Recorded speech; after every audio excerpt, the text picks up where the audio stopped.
Hello students, today we will be starting off with fluorine, that is the first element of group 17. We'll study about the occurrence, the preparation and the properties corresponding to this particular element, which is also called a superhalogen because of its high reactivity. In fact, its reactivity is highest in the periodic table. Before we go into the methods of preparation and the properties, let us just find out where this particular element can be found. That is the occurrence of fluorine. Fluorine can be found in seawater as well as in soil in the form of the following ores, that is fluorspar, cryolite and fluorapatite. The formulas are given corresponding to the names. And besides these ores, beside these fluoride ores, it is also found in the bone and teeth. Next we go into, in a very point-wise manner I'll be doing it because these chapters there's much less to understand and much more to remember. So I've just made the entire thing in a very compact manner so that you are able to actually get into the point directly. Now there are certain number of difficulties which a person faces or has had faced while preparing fluorine. The reasons are the following, that is, it attacks all containers and all materials. Why is this so? Because fluorine is so reactive that it can react almost with anything, including glass, plastic and anything that comes in contact with it. So that is one problem, why we cannot prepare fluorine with much ease.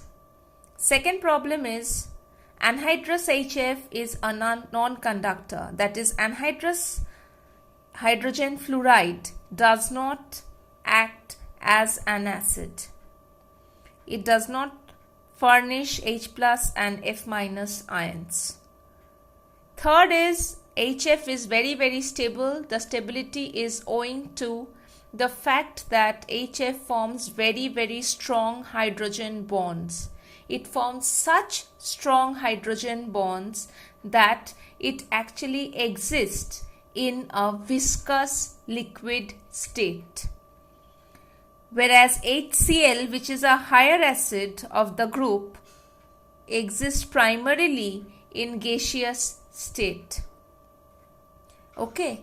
Unless and until mixed with water to form the corresponding hydrochloric acid. But hydrogen chloride is usually gas, whereas hydrogen fluoride is always a liquid.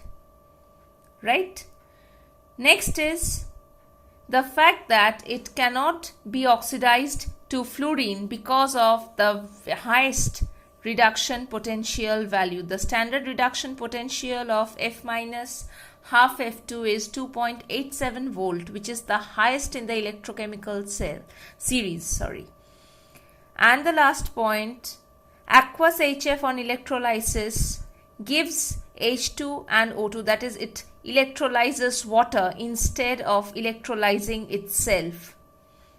It brings about the electrolysis of water, liberating hydrogen and oxygen at the two electrodes. Why is this so? Because the standard reduction potential of oxygen, as you can see, is 1.23, which is much less than 2.87. So actually fluorine acts as an oxidizing agent for oxide ion to give oxygen atoms and itself get reduced to the corresponding F minus state. Right? So now Whitelaw and Gray collectively overcame all these problems and they prepared fluorine by a very tactful and technical method in which they used the electrolyte potassium bifluoride, which is a mixture of 1:12 by ratio of potassium fluoride and hydrogen fluoride. They took the electrolytic cell in the form of a copper vessel which was heated to around 700 degrees Celsius.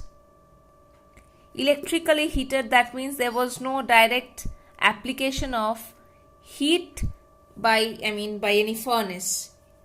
The system was, since the material was made up of copper, which is the second best conductor of heat as well as electricity, so it was electrically heated, right, so that there is no smoke or any further addition of any particulate matter into the medium.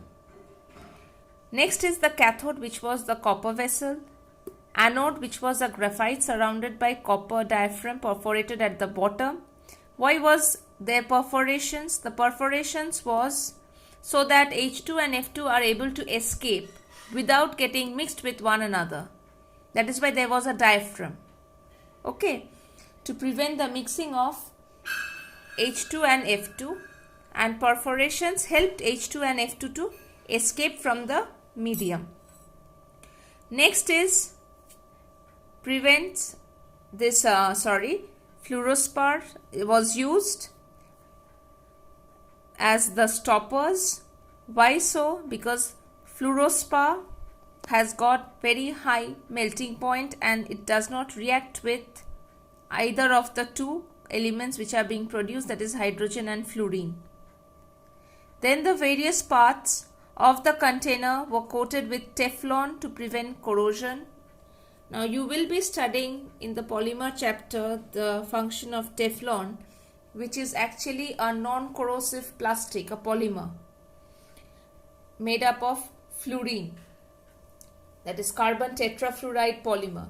Now this Teflon has got huge anti-corrosive property and it can withstand huge and very high temperatures.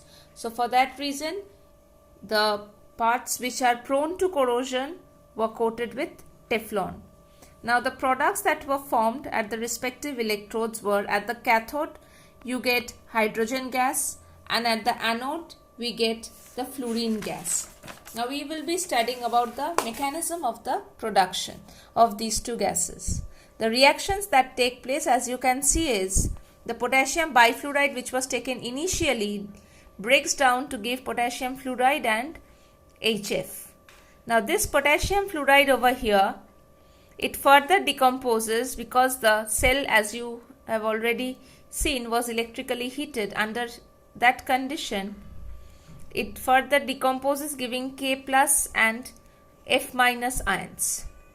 Now here, if you notice, it is the Kf which is undergoing dissociation and not the HF, which proves that HF under anhydrous state does not produce any ions. So the moment the Kf decomposes, giving K plus and F minus, the Kf molecule, that is potassium bifluoride, acts as the current carrier, whereas HF provides the medium for movement of the K and F ions, right? So at the anode, what is taking place is F minus is getting oxidized to F2. That is, oxidation is taking place at the anode. And remember one thing, at the anode only and only oxidation takes place. So 2F minus giving F2 plus 2 electron, whereas at the cathode the potassium ion which was produced in the previous step is taking up 2 electron, that is itself is undergoing reduction to produce 2 potassium atoms.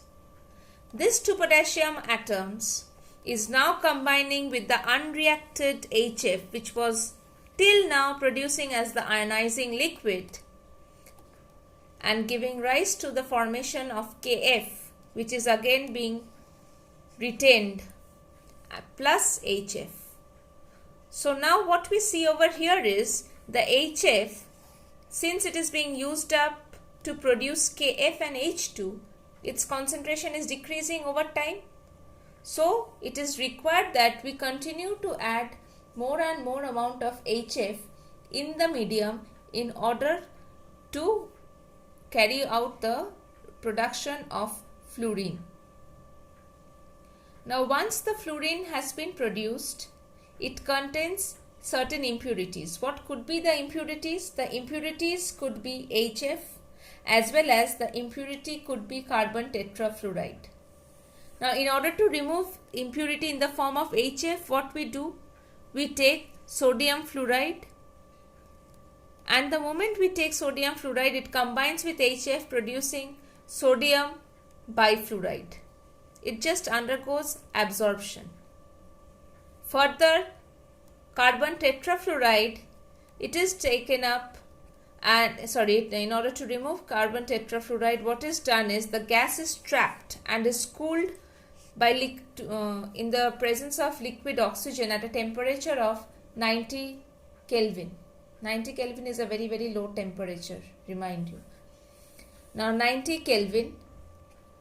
Now at this temperature 90 Kelvin, CF2 liquefies, but fluorine can liquefy at 86 Kelvin. So fluorine remains in the vapor state or in the gaseous state. So as a result, fluorine escapes. In this way, we get almost around say 98 to 99% pure fluorine gas. How is it collected? Now fluorine being denser than air, it is collected by upward displacement of air in copper cylinders. Here you may think that you are telling that fluorine is so reactive, then why are we using copper? For so many things, that is, we are seeing the electrolytic cell is made up of copper, we are seeing the electrodes made up of copper, we are seeing the collection vessel is made up of copper. Why is this so? The reason is copper also reacts with fluorine, no doubt, but copper, once it reacts with fluorine, it forms cupric fluoride. A layer of cupric fluoride which is formed on the inner surface, once it is formed, this layer prevents further damage of the copper container by fluorine. So the reaction as a result can go on very smoothly. Only there is a surface coating of the CuF2 layer. Okay. Now in the next video I shall be doing the physical and chemical properties. Thank you.